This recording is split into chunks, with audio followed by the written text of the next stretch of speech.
President Macron, Mrs. Macron, Prime Minister, my lords, ladies and gentlemen, it's a pleasure to welcome you to Parliament. The historical ties between our countries are long and deep. Indeed, they are embedded in the language we use here in both houses. To start with, the word for our assembly, a parliament. Every day I work with a document called the dossier. And as legislation is passed between the houses, it is still endorsed in Norman French.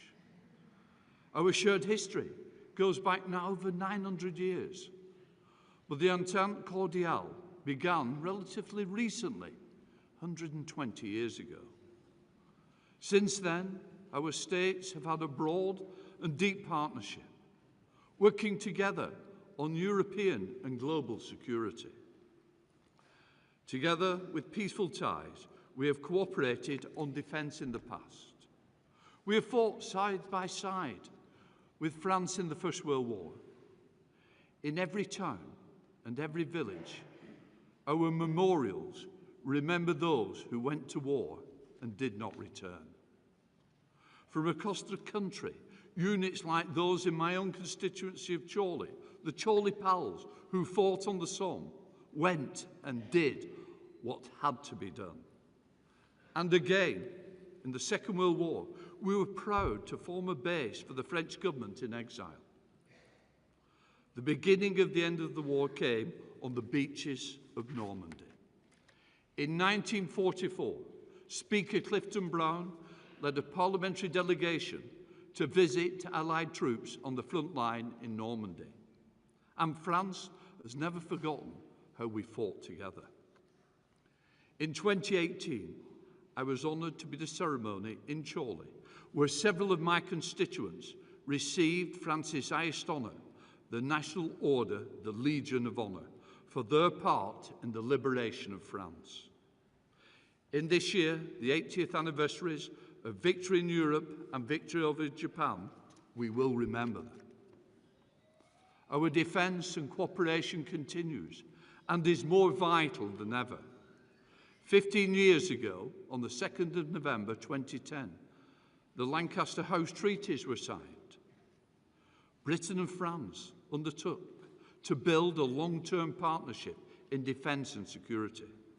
Fast forward to 2025, and last month I met President Zelensky again here in Parliament, a man who we are proud to call our friend.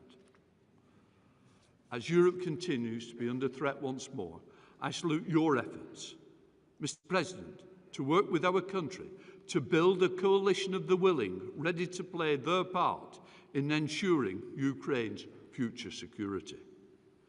Defence remains a key consideration, but our ties are not just defence-related, of course. They're also parliamentary ties. In March 1939, the first ever foreign dignitary to address both houses was French President Albert Le Baron.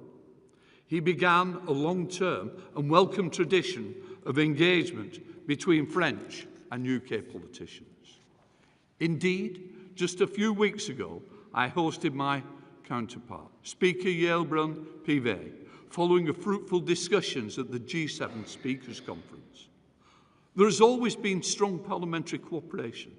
Over 100 years ago, our countries were founding the members of the Inter-Parliamentary Union, a body promoting peace, democracy for everyone through parliamentary diplomacy and dialogue. And then, of course, there are our sporting connections. Like you, Mr. President, I am a big sports fan. When people think of French sport, they often think of cycling, rugby union, fencing, or football. My own team, Bolton Wanderers, had a fantastic French player, Yuri Djorkov, when we were a good side. But I want to praise your your rugby football league, a passion of mine. In 1934, Jean Gallet took a French team that had never played rugby league and he went to Yorkshire. And thankfully, they made it to the right side of the Pennines when they came to Lancashire in England, my home county. As a result, French Rugby League was formed on the 6th of April 1934. The sport had many trials and tribulations to follow, including being banned and stripped of its assets under the Vichy government. But after the war, the French game was re-established, and French became one of Rugby League's major powers. France was the driving force behind the establishment of the Rugby League World Cup. However, the path of the game of 13 was not easy, so it was fantastic when a professional Rugby League side, Catalan Dragons, joined our Super League. Although it was great to see a French Rugby League blossoming, unfortunately, I fear we have taught you too much on the pitch. The Catalan Dragons demonstrated their prowess in 2018 when they won the Rugby League Challenge Cup, beating none other than my home team, Warrington Wolves, 20 points to 14, before a crowd of 50,000 at Wembley. As they say in France, c'est la vie. There are also feats of engineering which connect us. We all know that 30 years ago, the Channel Tunnel connected the two countries more closely than ever.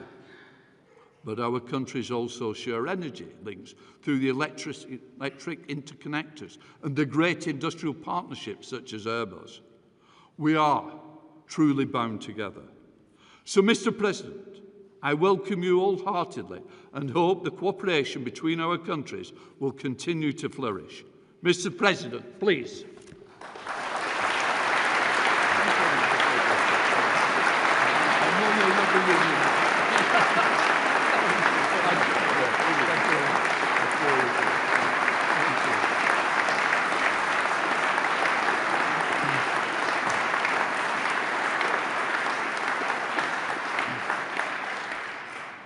Mr. Prime Minister, Madam, Honourable Ministers, Mr. Speaker, Lord Speaker, Honourable Members of Parliament, Members of the House of Lords, ladies and gentlemen. I would like to thank you, Speaker, for your kind words and greatly appreciate everyone's warm welcome. On behalf of my wife Bridget and myself and my whole delegation, thank you very much for that. And it is a very great honor to speak before the two houses of the British Parliament, a place composed of both a high chamber and a low chamber, a place of history bygone and history in the making, a place where modern democracy emerged and the principles of democratic representation and consent were born. In making its own rules, your great people has inspired among the rest of the world, and in particular my compatriots, who regard you with respect, with more than a bit of admiration. In France, Montesquieu and Rousseau drew from the works of Locke to such an extent that the Lettres philosophiques by Rousseau are often referred to as letters on the English in my country. But please, do not misunderstand me. I'm not going so far as to say that England gave birth to the French Revolution. However, I have to confess that we love monarchy, but especially when it's not at home.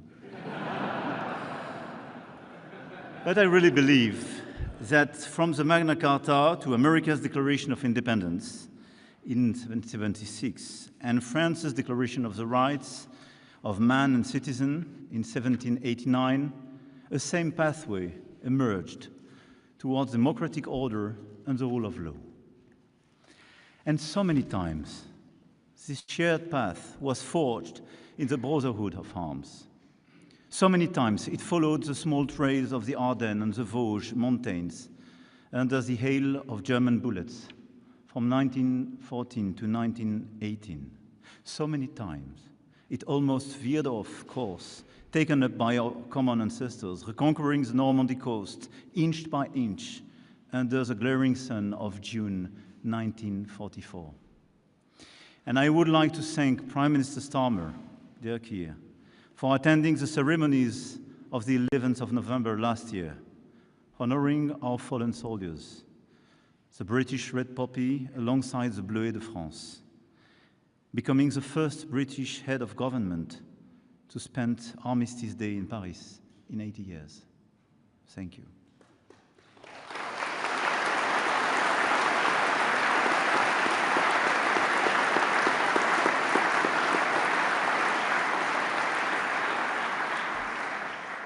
The French people shall never forget the sacrifices British people made to protect Europe and the world during the two world wars, and to uphold with fierce determination the promise of our Entente Cordiale.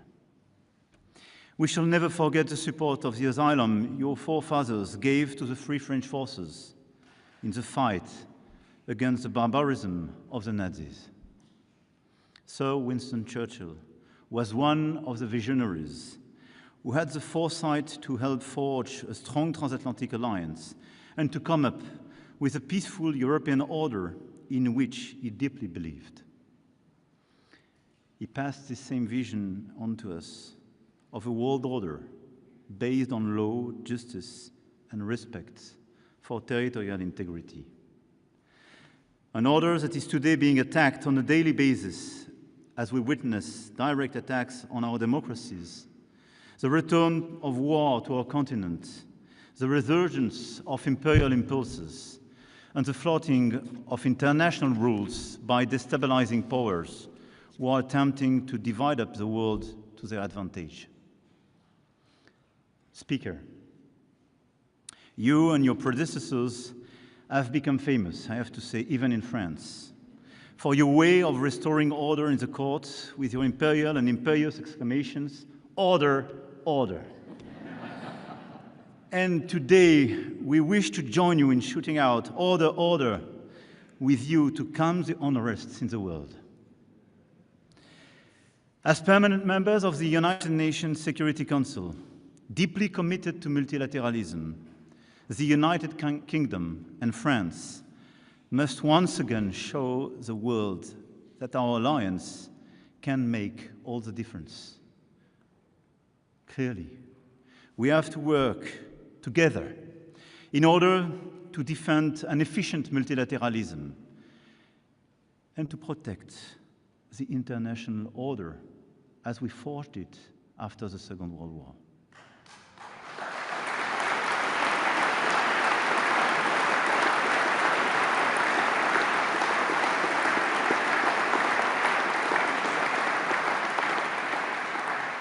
And first, in supporting Ukraine, which has been illegally attacked, by both rallying the support of Europeans and coordinating with the Americans to create the necessary conditions for a robust and solid, lasting peace. I want to commend your country. Since the first day, and even before the first day, you were part of the closest ally of Ukraine, training the army, being here the first day to protect President Zelensky, his government, and allowing their forces just to resist, as you did decades ago with my country. And together we worked very hard during the past few years in order to stand with the Ukrainian people, just helping them to resist. We were right and we are right. And because every time Vladimir Putin's Russia advances in Ukraine, the threat moves closer to us all. We will never accept the theory that might is right. And I want to be clear. This is why, together with you, Mr. Prime Minister, we decided to launch last February this coalition of the willing you mentioned. And this coalition was just the signal that the Europeans will never abandon Ukraine. Never.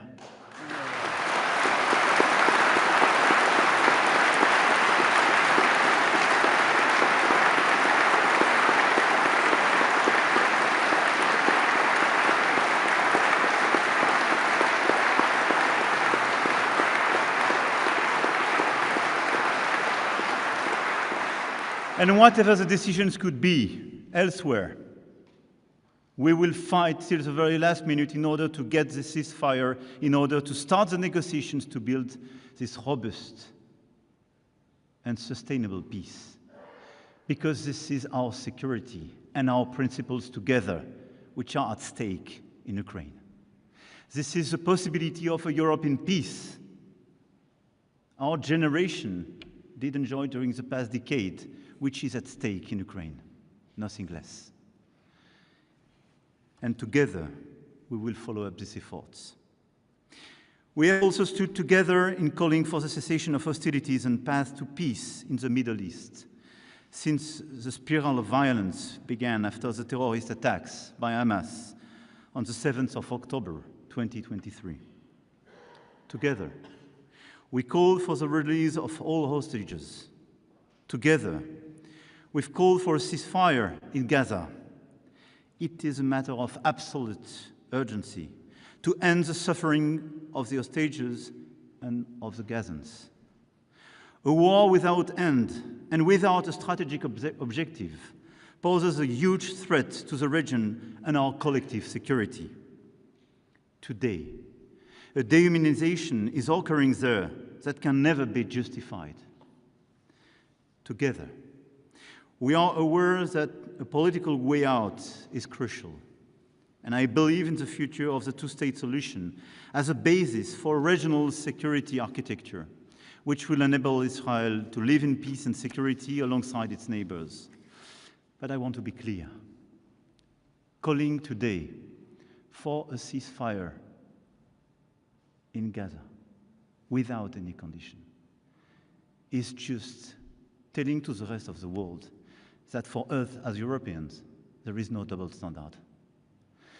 And as we are attached to human lives, as we are attached to territorial integrity, we want this ceasefire. No discussion. And today, working together in order to recognize the state of Palestine and to initiate this political momentum is the only path to peace.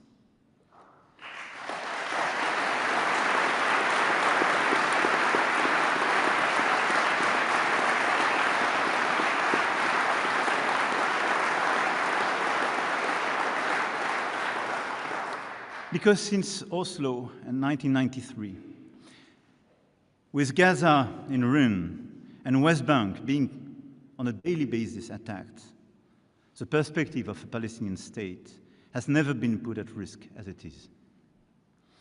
And the objective of a recognition is not just making our duty, but this is as well reopening a political perspective and refusing just an answer based on security. And this is why the solution of the two states and the recognition of the state of Palestine is as well, according to me, the only way to build peace and stability for all in the whole region. This approach is in line with our common refusal to tolerate the threat posed by an Iran that possesses nuclear weapons. There again, we know all too well the limitations of solutions based on force and the temptation to bring about regime change. France, the United Kingdom, and Germany, in coordination with all stakeholders, have the duty to bring about a stringent negotiation which ensures international monitoring of Iran's nuclear program over the long term, thereby preserving the international non-proliferation framework as a foundation for collective security. It is with the same coherence and firmness that we must act to defend the world order.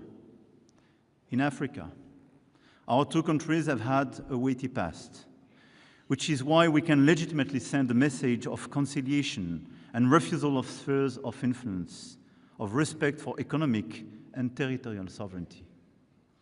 In the Indo-Pacific, our history has made us a watchdog of the freedom of navigation and compliance with international law, which we defend.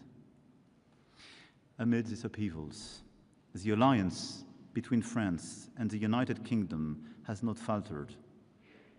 It has even become stronger. Yes, during the past few years, this alliance became stronger. On defense and security, the Lancaster House treaties showed that we were willing to cooperate on the most sensitive subjects regarding our sovereignty and our deterrence. When our two countries signed them, some clever people found a way to derive savings of resources from them, and others even dubbed them the Entente Frugale.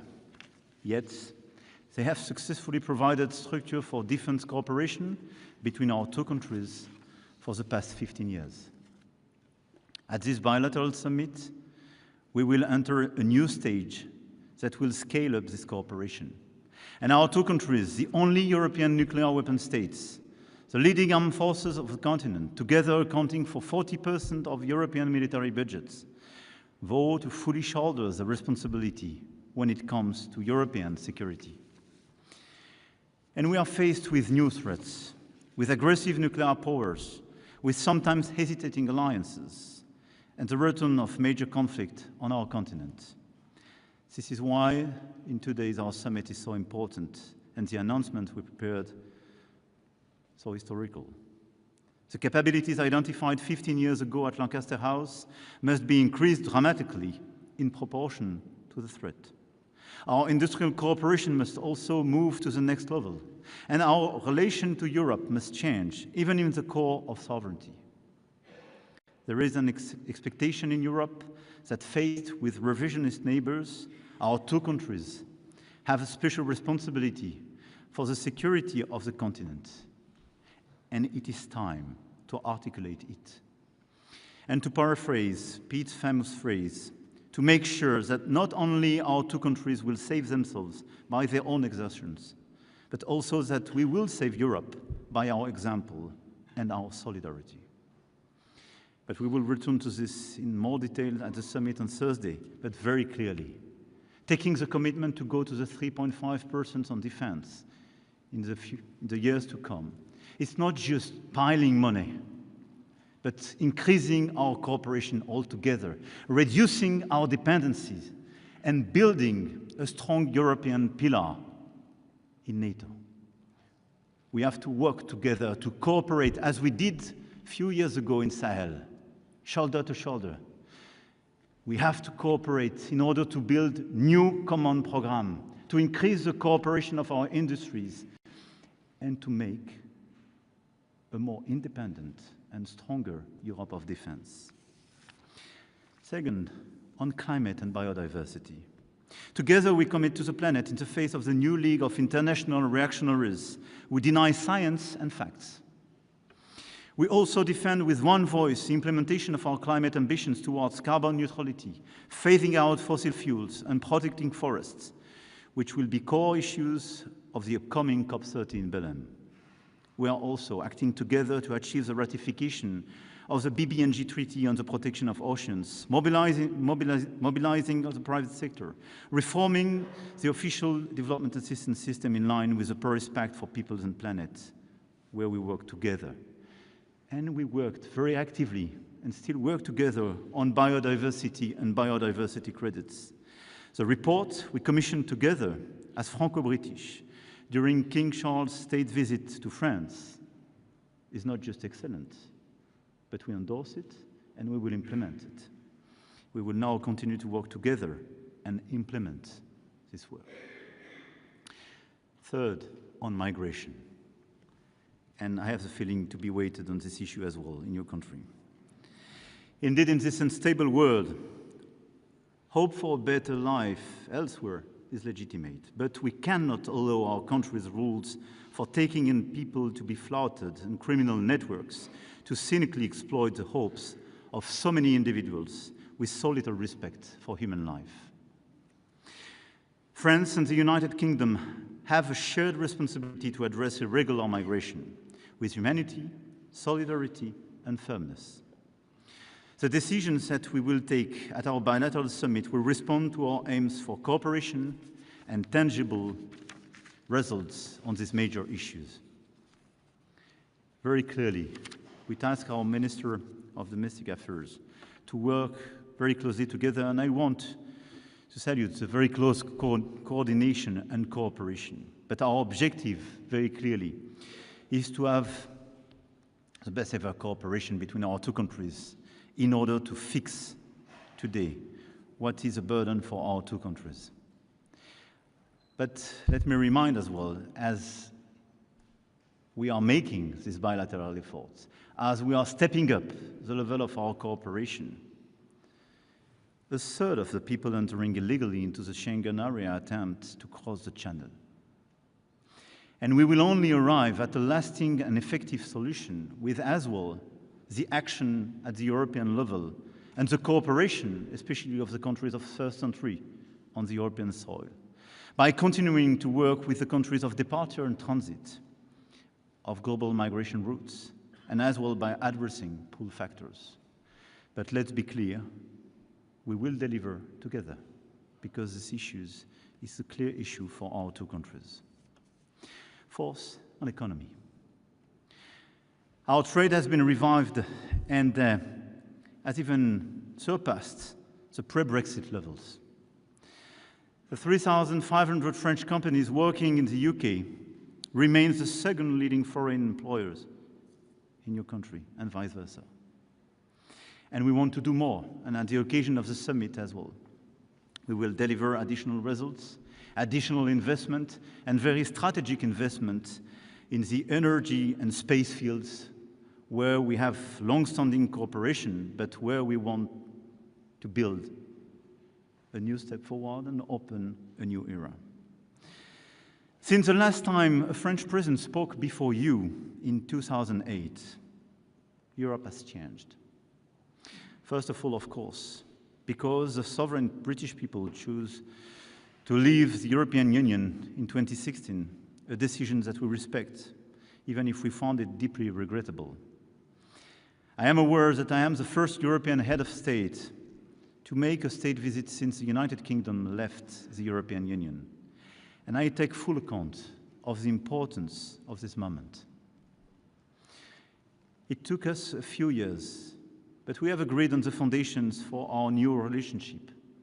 After the withdrawal agreement and the trade and cooperation agreement, reinforced by the Windsor framework, and some of us worked very hard on all this text.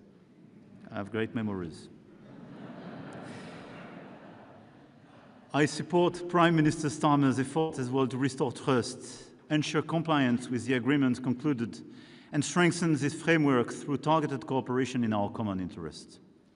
I welcome the fact that on the 19th of May, we were able to define a pragmatic roadmap between the European Union and the United Kingdom on defense, energy, climate, and other issues. But just as leaving the European Union did not mean the United Kingdom left Europe, efforts to address the challenges facing all of Europe cannot be limited to the European Union alone. What is at stake today in Europe is our ability to shoulder the responsibility to ensure our continent's security ourselves to a greater extent. What is at stake today in Europe is our ability to invest in key technologies of the future: AI, quantum technologies, space, biotech, decarbonized energy sources, and defense industry, as I mentioned, in order to avoid strategic dependencies and disengagement that would put us at risk, and especially the risk of a slow death, to mention Mario Draghi. Indeed, we have to de-risk our economies and our societies, first from the risk of the lack of innovation, and this is what we experienced during the past decade if we compare our countries with the United States. But we will have as well to de-risk our two countries for the excessive dependencies on both the US and China. I do not put a sign equal between China and the US. We have a strong ally on one side, and a challenger, sometimes a partner when we speak about climate change with China. But let's be realistic. If the Europeans, if the United Kingdom and France do not work together in order to build solid value chain, in order to reduce our dependencies on these critical areas I mentioned, if we still depend on both China and the US, I think we have a clear view of our future and the future of our children. On one side, overcapacities and over-subsidies are clear threats of a fair trade, and they are destabilizing a lot of value chain and creating new dependencies. On the other side, the trade war is clearly an explicit decision not to be compliant anymore with WTO and this do commerce we loved till now. We have no other choice if we want to be lucid, if we want to build a sustainable future for all children, to de-risk our economies and our societies from these dual dependencies. We want an open world. We want to cooperate, but not to depend. And each time we depend, each time we are not able to stand up and decide and agree to disagree, this is the beginning of our problem. We are in this situation. This is why we have to work very hard together on this technological and economic field in order to strengthen our value chains together and reduce these dependencies. But what is at stake as well today in Europe is the defense of democratic models amid foreign interference, information manipulation, domination of minds by negative emotions and addictions to social media. This is the big other risks. It is the same challenge we are facing when it comes to digital age, restriction online, and protecting our children from social media and screens, an issue brutally brought to the light 3 months ago by the British series Adolescents. And let's be clear, this is the same type of risk. Being vulnerable to algorithm designed in the US, being vulnerable to algorithm designed in China, with social networks not even allowed to the Chinese teenagers. This is being vulnerable to the interferences and misinformation coming from Russia and other places. The strength of our democracies depend on our capacity to create new regulations in order to better protect our children and our democracies and our democratic debate, the relationship with science and truth.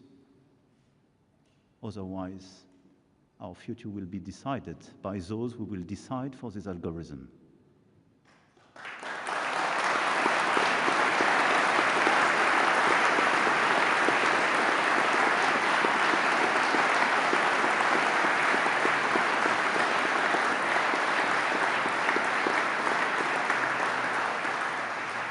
Our two countries are among the oldest sovereign nations in Europe. And sovereignty means a lot to both of us. And everything I referred to was about sovereignty. Deciding for ourselves, choosing our technologies, our economy, deciding our diplomacy, and deciding the content we want to share, and the ideas we want to share, and the controversies we want to share. Even though it is not part of the European Union, the United Kingdom cannot stay on the sidelines, because defense and security, competitiveness, democracy, the very core of our identity, are connected across Europe as a continent. And you understand me, the point is not to diverge, and to move forward side by side on these strategic choices we are facing to avert the risk of effacement, division, weakness. A certain idea of Europe, so dear to George Steiner, must continue to connect us today. And it is also the meaning behind the European political community, which has shown its ability to bring together the European family across the continent of Europe to address the issues of stability, security, and cooperation between states in concrete terms. And the United Kingdom is playing a full role, as it demonstrated a year ago at Blenheim Summit. I believe that our two countries will continue to be drivers of change, drivers of this wider Europe and this meaningful convergence.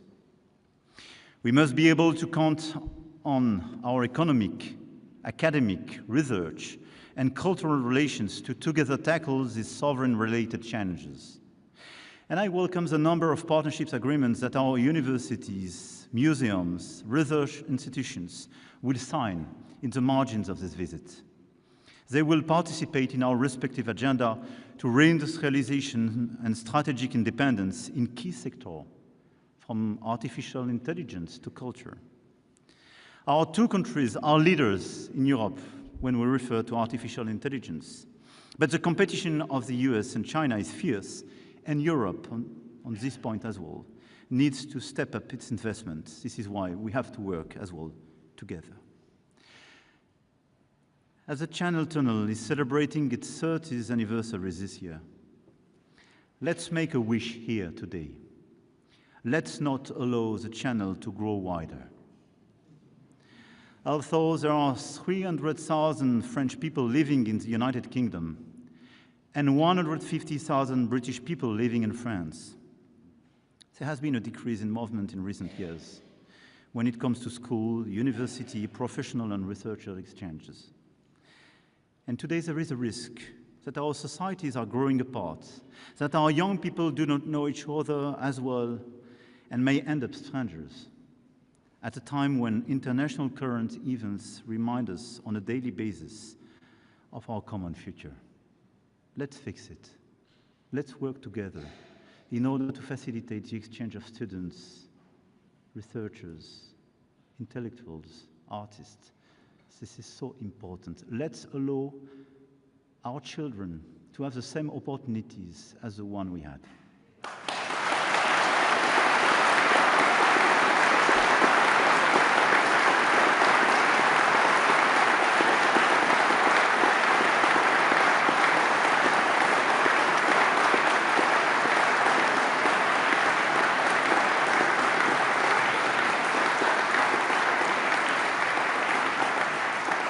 Members of Parliament, my Lord, tomorrow at the British Museum, we will officially announce an historical exchange. In the run-up to the 1000th anniversary of the birth of William the Conqueror, France will loan the United Kingdom the Bayeux Tapestry.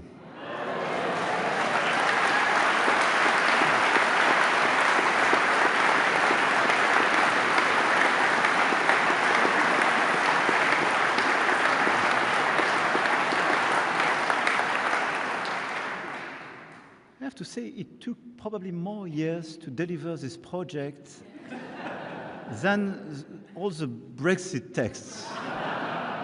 Because we launched it together with Prime Minister Theresa May at that time during not a state visit, but a summit a few years ago. But at the end of the day, we did it. And the tapestry will be displayed in London, while the National Museums of Rouen and Caen will receive the Sutton Hoo treasure on loan. And I think these mutual loans of these extraordinary national treasures will involve fascinating human exchanges, which will certainly be positive for our future in terms of culture. And let's see this exchange happening between summer 26 and summer 27 as the beginning of this new era of exchange and the reopening of these mutual movements. The times of William the Conqueror are over, happily. And the roles of charging cavalry as well. Our Entente Cordiale, sealed 126 years ago, has enabled our countries to bring their futures closer to protect Europe's strategic balances and to enter into an era of cooperation and competition, replacing our battlefields with football and rugby fields, as you mentioned. At the invitation of His Majesty, King Charles III, whom I should like to thank for his hospitality and his long-standing, very special relationship with my country, I came here today to renew the French people's message of friendship and fraternity. Yes, finally we meet again. And let's be sure that we will meet again for years and decades. Because we are linked by our geography, by our past, but we are linked by our common future.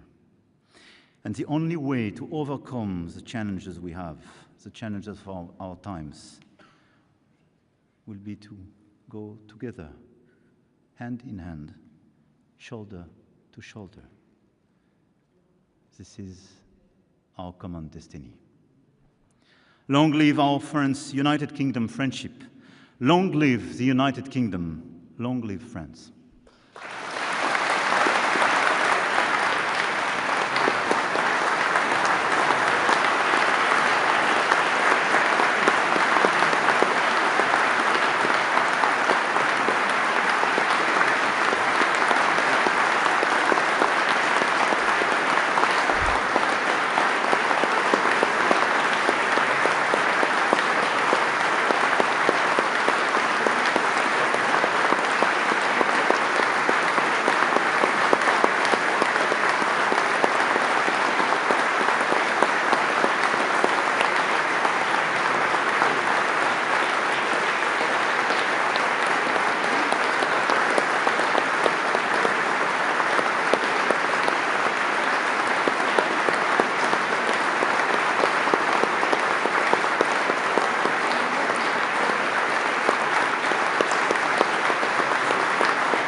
President Macron, Mrs. Macron, Prime Minister, my lords, ladies and gentlemen.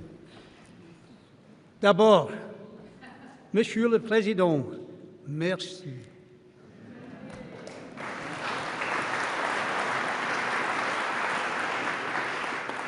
Thank you for a speech which provided both a reflection on the depth of our friendship between our two nations and an inspiring vision of how that friendship can grow in years to come.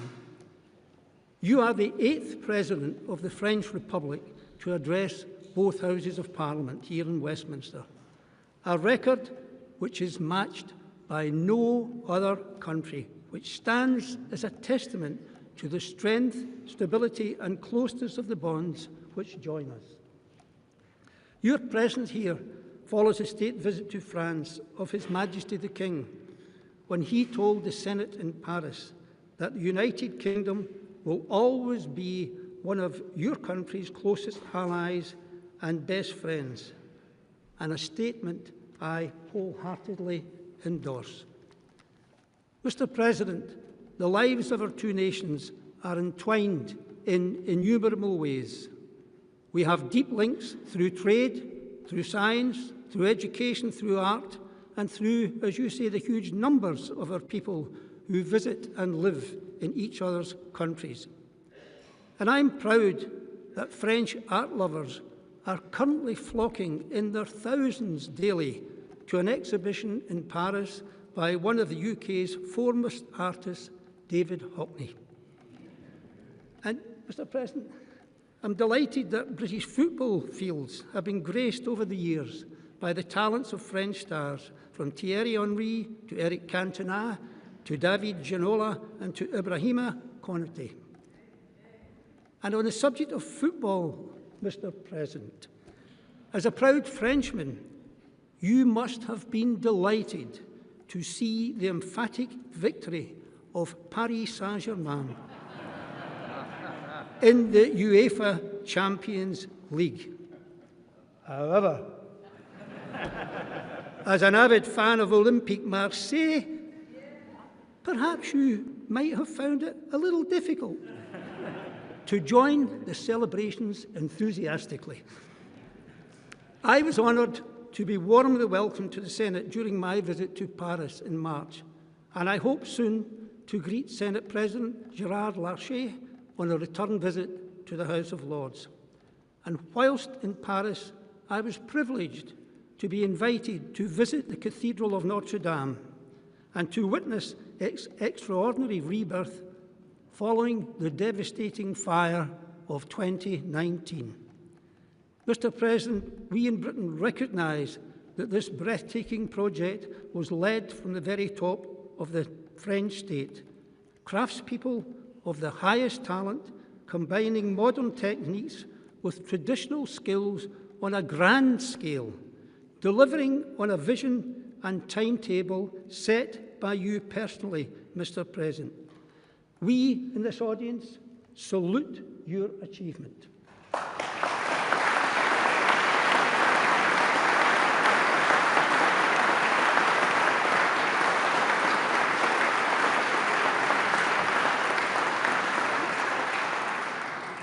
Mr. President, I am sure you cannot avoid noticing that some of the paintings here in the Royal Gallery bear witness to a shared history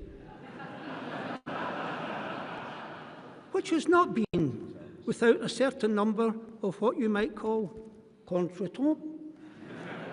But the differences and divisions that these paintings record are a thing of the deep and distant past.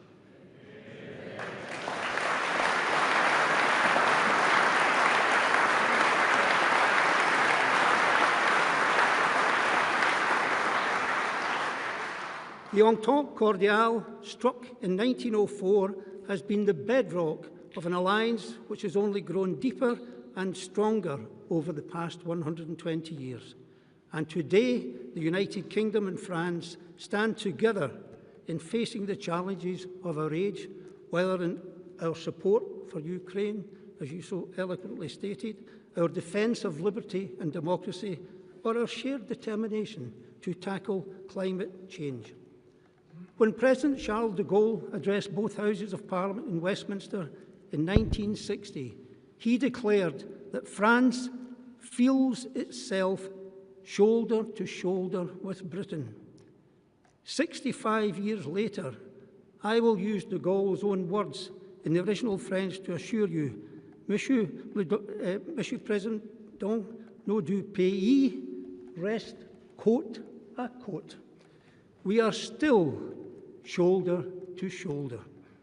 And as a Scot, may I say that the friendship between France and my part of the United Kingdom dates back a little further. In fact, some 730 years. The old alliance forged between Scotland's King John Balliol and France's Philip IV in 1295 was hailed by de Gaulle as the longest lasting in history. In honour of that old alliance, I offer you some words of goodwill from Scotland's national poet, Robert Burns. They are known by every Scot, but I understand that they are also sung in France in this translation. Buvons ensemble à l'amitié et au jour du temps passé. We'll take a cup of kindness yet to auld lang syne. And Mr. President, in that spirit, who knows, perhaps we will be singing that together at the state banquet tonight.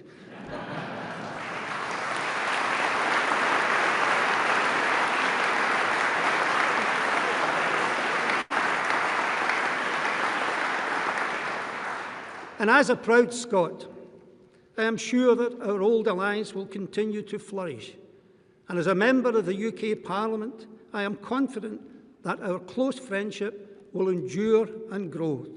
And as I thank you on behalf of Parliament for your speech today, I cannot improve on your words to our King on his visit to Paris, when you told him that our two fraternal peoples are united in unwavering alliance. So allow me to finish, Mr. President, by saying, on behalf of my colleagues, Vive la France!